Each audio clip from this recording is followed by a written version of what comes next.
오늘은 2024년 마지막 주일 예배를 드리는 날입니다. 다사다난했던 올해를 마무리하면서 지금까지 지켜주신 에베네셀의 하나님께 감사를 드리고 또 새로운 한 해를 감사와 소망으로 맞이하시는 여러분 모두가 되어지시길 주님의 이름으로 간절히 축복합니다. 올해가 2024년인데요. 작년 2023년 연말쯤을 한번 생각해 보겠습니다. 작년 연말쯤에 모든 사람들이 무슨 생각을 했냐면 2024년 새해가 되면 과학기술의 발전과 의료기술의 발전과 또 IT 산업의 발전으로 유토피아의 세상이 조금 더 구체적이고 현실적으로 그 모습이 드러날 것이다 라고 예상하며 많은 희망과 기대와 설레임으로 2024년을 맞이했었습니다. 그런데 2024년이라는 한 해의 그 새로운 뚜껑을 쫙 열어보니까 무슨 일이 벌어졌었습니까? 이스라엘과 팔레스타인 간의 전쟁이 벌어졌었고 또 우크라이나와 러시아와의 전쟁이 점점 점입가경이 되고 있고 기후변화로 유례없는 폭염이 온 지구를 정말 지옥불처럼 뜨겁게 달구었고 한국에서는 대통령 탄핵이라는 또 소용돌이 속에 빠져들었고 어제 또 슬픈 소식이 전해졌죠. 무안공항에서 제주항공 여객기가 추락을 해서 2명을 제외한 모든 승객이 사망한 사건이 발생되어졌는데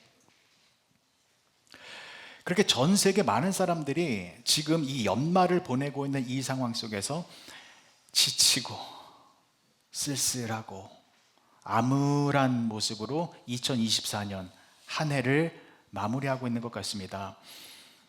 기대가 컸던 만큼 올해 이렇게 힘든 상황들은 전 세계 사람들에게 커다란 실망과 충격을 안겨주고 있습니다.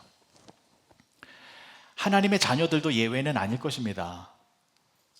2024년 올해는 정말 하나님의 특별한 은혜와 축복이 가득할 줄 알았는데 기대와는 정반대로 사업이 어려워지신 분들 계시고 또 삶의 형편이 더 힘들어지신 분들도 계시고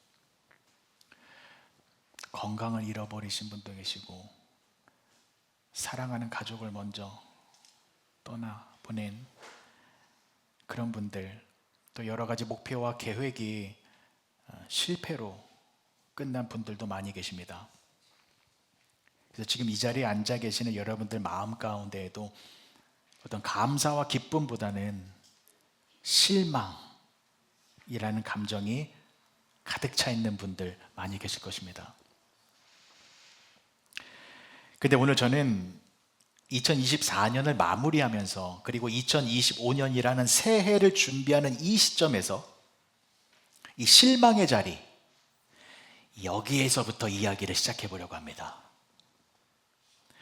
과연 우리가 서 있는 지금 이 절망의 자리, 실망의 자리가 단순히 실망과 좌절과 허무함만 가득한 것인지 아니면 이 실망의 자리에도 하나님의 은혜와 축복이 여전히 존재하고 있는 것인지 확인해 보려고 합니다. 그래서 오늘 선택한 본문의 말씀이 마태복음 11장 2절에서 6절까지의 말씀인데요. 오늘 본문의 말씀은 세례 요한의 실망에서부터 출발하고 있습니다. 자, 말씀을 차례대로 살펴보겠습니다. 먼저 2절과 3절의 말씀 보실게요. 요한이 옥에서 그리스도께서 하신 일을 듣고 제자들을 보내어 예수께 여짜오되 오실 그이가 당신이 오니이까 우리가 다른 일을 기다리오리이까. 자, 지금 세례 요한은요 굉장한 실망의 자리에 앉아 있어요. 어떤 실망이냐면 세례 요한은 하나님께서 보내신 마지막 선지자였습니다. 그러니까 구약의 말라기가 마지막이잖아요. 말라기 선지자를 통하여 하나님께서 말씀을 주셨고, 그 다음에 400년 동안 하나님께서 말씀을 주지 않으셨습니다.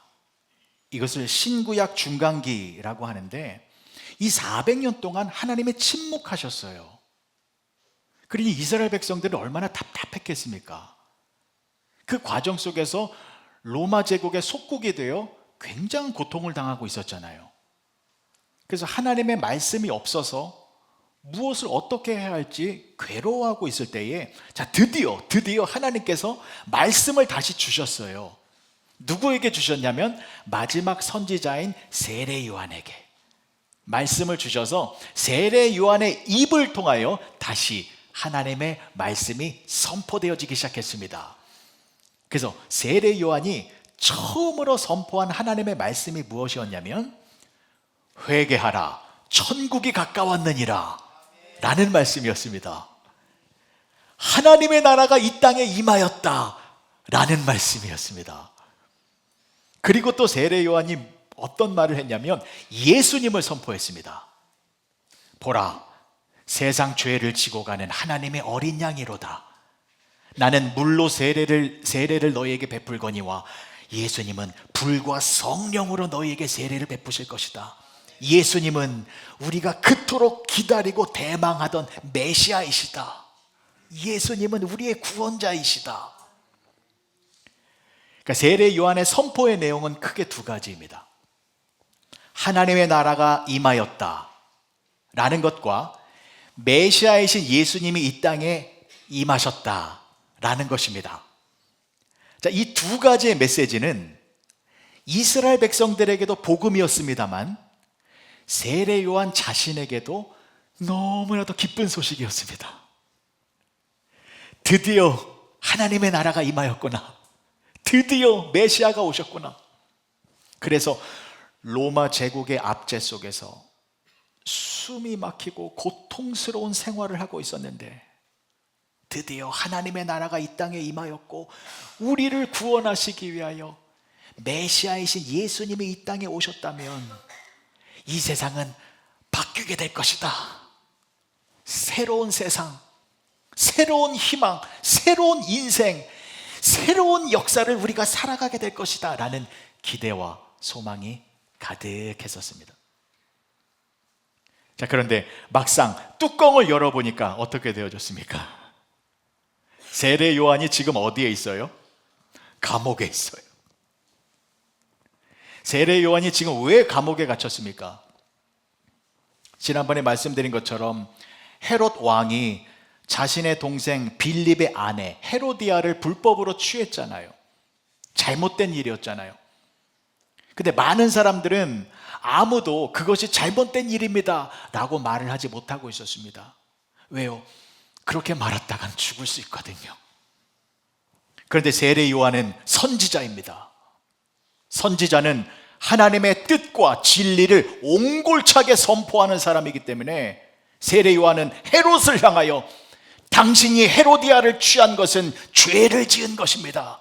잘못된 일을 한 것입니다 라는 바른 말을 하였습니다. 근데 그것이 빌미가 되어 감옥에 갇혔습니다. 세례 요한은 얼마나 실망했겠습니까?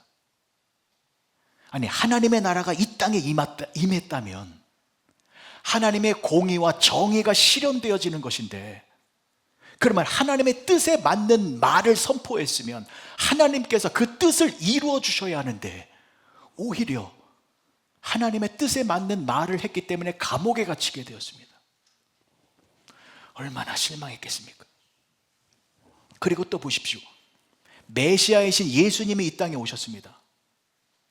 그러면 모세와 같이 이스라엘 백성들을 로마의 압제로부터 해방시켜 주는 그러한 거대한 움직임이 드러나야 하는데, 들리는 소문에 의하면 예수님이 누구를 만나고 계세요?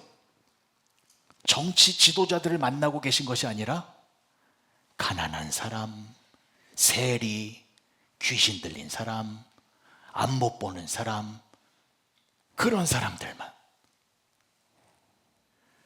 그러니까 세례 요한은 크게 실망을 한 것입니다.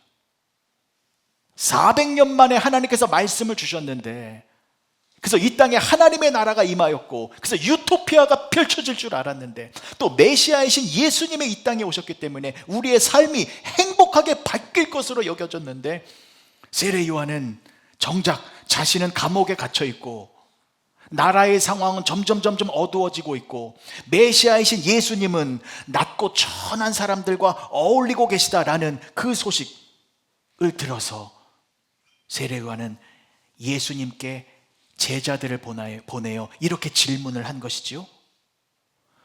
오실 그이가 당신이 오니까, 아니면 우리가 다른 일을 기다려야 하는 것입니까? 이렇게 질문을 했죠. 이 질문의 내용이 무엇입니까? 예수님, 당신이 진정 메시아가 맞으시다면 이건 너무 실망스럽습니다. 아무런 변화가 나타나지 않고 있지 않습니까?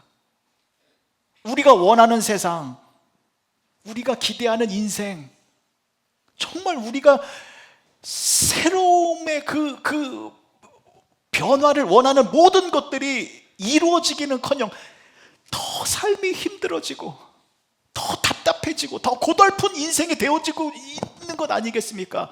라는 말을 표현한 것인데, 여러분, 이 질문은 솔직히 우리들의 질문 아닙니까? 예수님, 내가 예수님을 믿으면 어느 정도 좀 달라져야 되는 것 아니겠습니까? 내가 예수님을 잘 믿어서 큰 거 바라는 것 아닙니다. 대기업 회장이 되는 거 바라는 것 아니고, 대통령 되는 것 이런 거 바라는 것이 아니라, 그냥 예수님을 잘 믿으면 믿지 않는 사람들보다 조금 더 경제적으로 여유롭고, 예수님을 믿어서 조금 더 안 믿는 사람들보다 사업이 조금 더 잘 되고, 안 믿는 사람들보다 내 자녀들이 조금 더 잘 되는, 이런 변화를 좀 누리고 싶은데, 그런데 2024년 연말을 보내고 있는 저와 여러분들의 현실의 모습을 보면 세례 요한처럼 감옥에 갇혀 있는 것처럼 답답하고 실망의 마음이 가득한 그러한 모습일 것입니다. 그래서 우리도 예수님께 질문을 하지요. 예수님, 나의 구원자 맞으십니까? 정말 예수님은 나를 도와주시는 분이 맞습니까? 그렇다면 2024년 내가 정말 힘든 일을 경험했을 때 왜 그냥 나를 내버려 두셨습니까? 왜 나를 지금까지 이 힘든 상황 속에 처박아 두십니까? 라고 우리도 예수님을 향하여 원망의 질문을 할 때가 있습니다.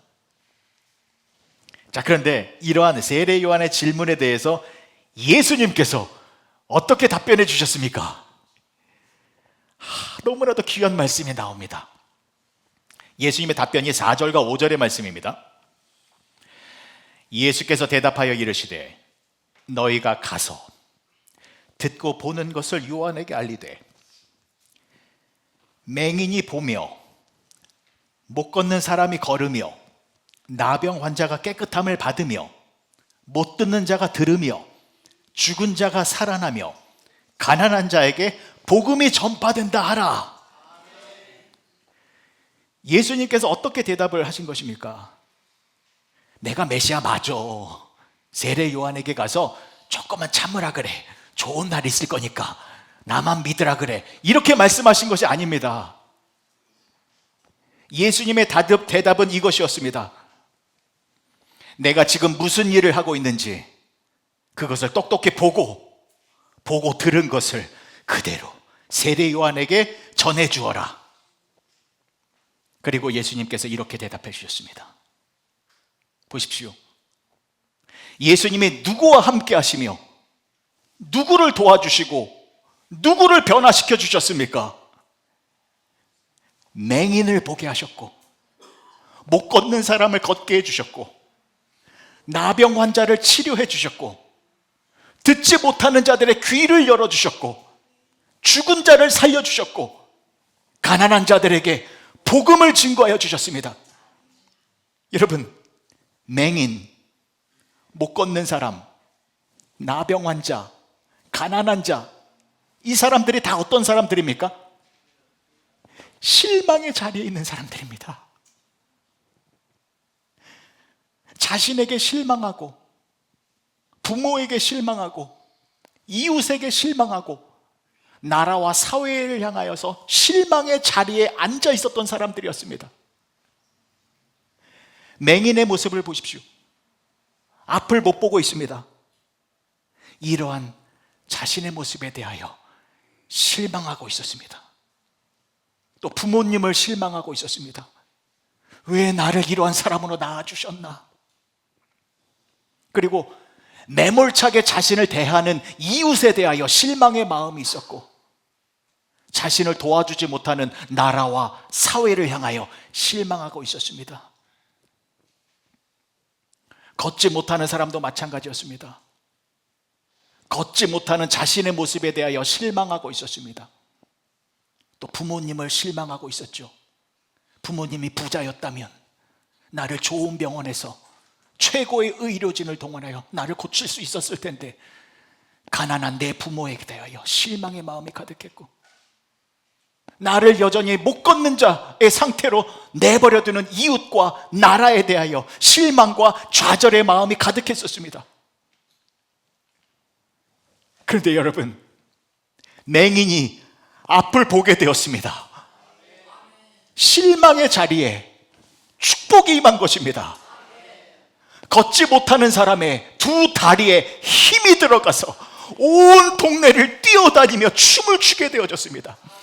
나병 환자가 아름다운 모습으로, 깨끗한 모습으로 변화되어졌고, 가난한 자들에게 이 세상에서 가장 부유한 복음의 소식이 증거되어졌습니다. 심지어 죽은 자가 다시 살아났습니다. 이렇게 실망과 좌절 속에 있었던 사람들에게 새로운 인생, 새로운 시대, 새로운 나라가 임하게 된 것입니다. 그러면 여러분, 그러한 축복과 은혜가 어떻게 해서 주어진 것입니까? 예수님으로 말미암아 새롭게 변화되어진 것입니다. 예수님이 그들과 함께 하시니 예수님으로 말미암아 실망의 자리가 축복의 자리로 변화되어진 것이었습니다. 그래서 예수님이 함께 하시면 그 어떠한 실망의 자리도 축복의 자리로 변화되어진다라는 것을 잊지 마시기 바랍니다. 또한 맹인과 걷지 못하는 자와 나병과 죽은 자, 가난한 자, 그들이 서 있었던 그 실망의 자리는 사람의 힘으로는 절대로 변화될 수 없는 자리였습니다. 맹인이 어떻게 사람의 힘으로 다시 볼 수 있게 되겠습니까? 그 당시에 나병 환자, 아무도 고칠 수 없는 질병이었습니다. 걷지 못하는 사람들도 평생을 불구로 살아야만 했었던 상황이었습니다. 그런데 그렇게 사람의 힘으로 변화되어질 수 없는 상황들이 새롭게 변화되어졌다는 것은 세상의 힘이 아니라 하나님의 나라가 임하여 하나님의 능력으로 말미암아 새로운 변화된 세상이 되어졌다는 것입니다. 사랑하는 성도 여러분, 실망의 자리에 예수님이 찾아오십니다. 예수님이 오시면 우리가 있는 그 실망의 자리에 하나님의 나라가 임하게 되는 것입니다. 하나님의 나라가 임하면 세상이 줄 수 없는, 하나님만이 주실 수 있는 놀라운 능력과 축복을 우리가 누리게 되어진다라는 것을 잊지 마시기 바랍니다. 예수님은 이 땅에 계실 때에 가난한 자들과 함께 하셨습니다. 소외되어진 사람들, 병든 사람들, 연약한 사람들, 그 사람들을 예수님이 찾아가셔서 그들과 함께 해주셨습니다. 그 사람들이 있는 자리가 어떤 자리였습니까? 실망의 자리입니다. 실망의 자리에 예수님은 꼭 친히 찾아오신다 라는 것을 잊지 마시기 바랍니다. 그런데 예수님은 누구를 멀리 하셨습니까? 바리새인들, 서기관들, 사두개인들, 종교 지도자들과는 함께하지 않으셨습니다. 오히려 그들을 꾸중하셨고 질책하셨고 그들을 누룩에 비유하며 그들을 멀리하라라고 말씀하셨습니다. 왜 예수님은 그들과 함께하지 않으셨습니까? 그들에게는 실망이 없었습니다.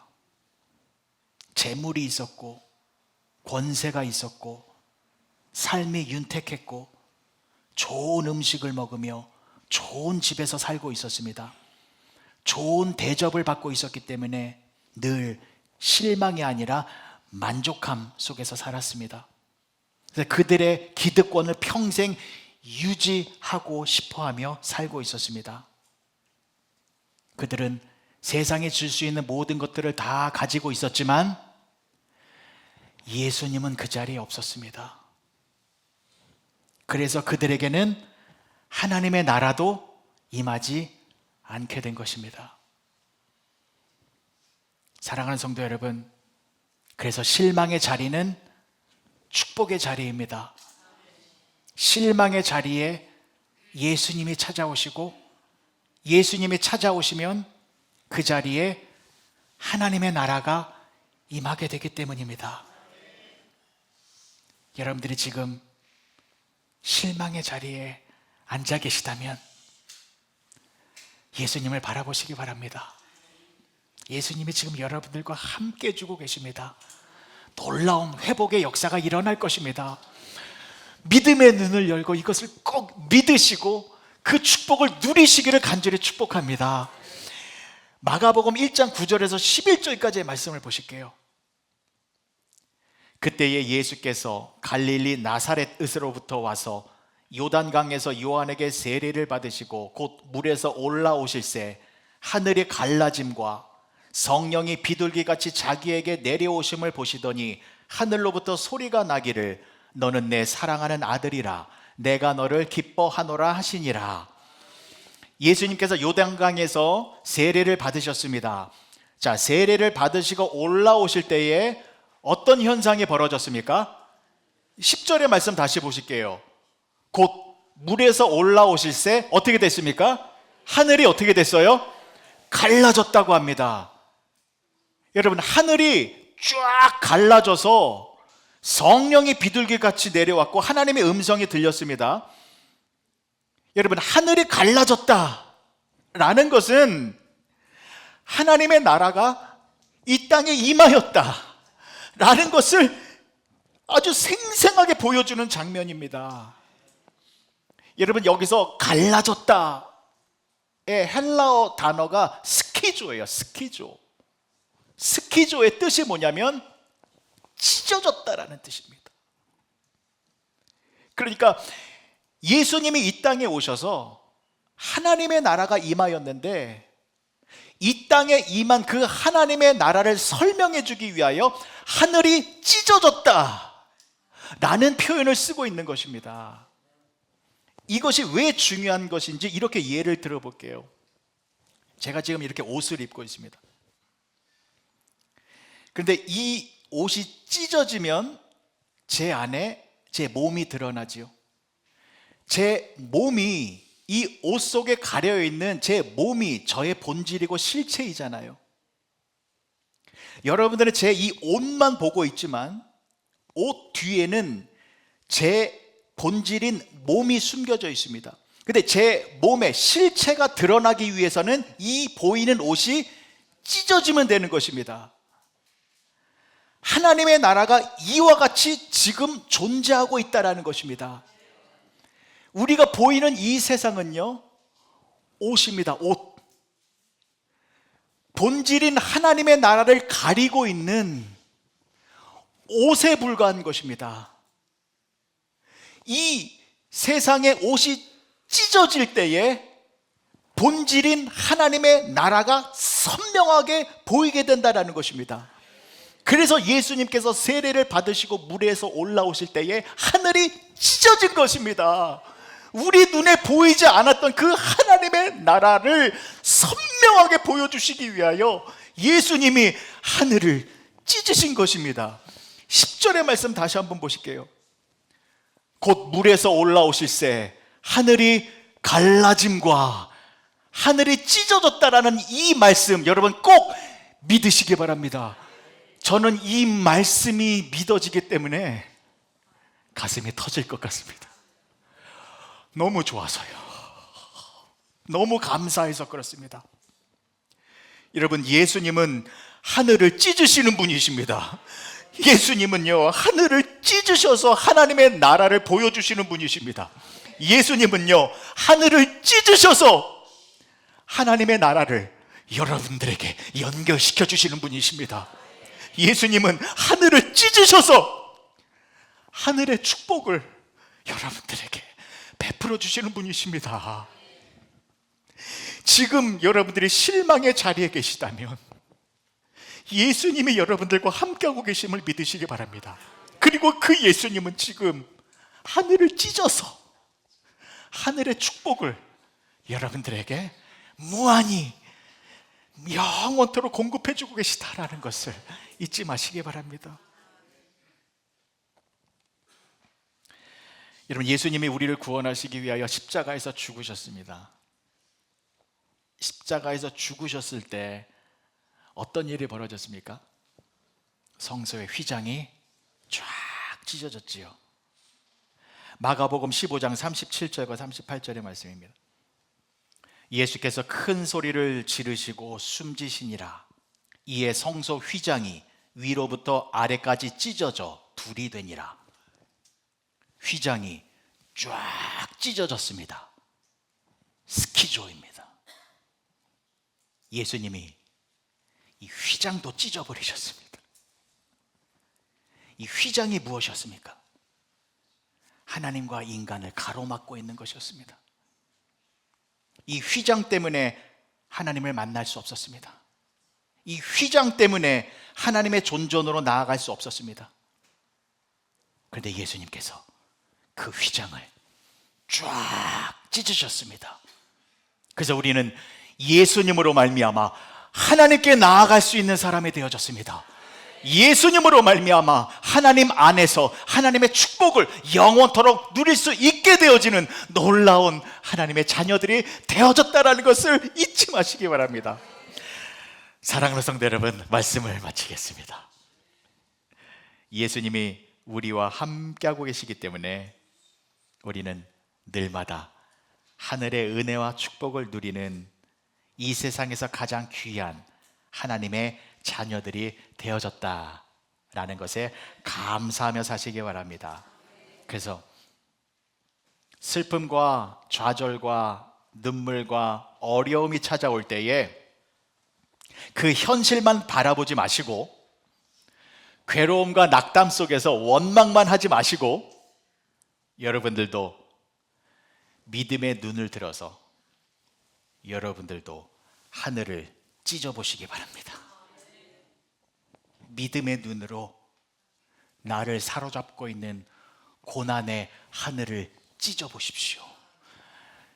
예수님이 나를 위하여 기도하고 계시는 모습이 보일 것입니다. 하늘 보좌 우편에서 나같이 못난 인간을 하나님께서 영원토록 지켜주시고 보호하여 주시고 은혜의 길로 인도하여 주셔야 합니다 라고 기도하고 계시는 그 예수님의 모습을 보게 될 것입니다.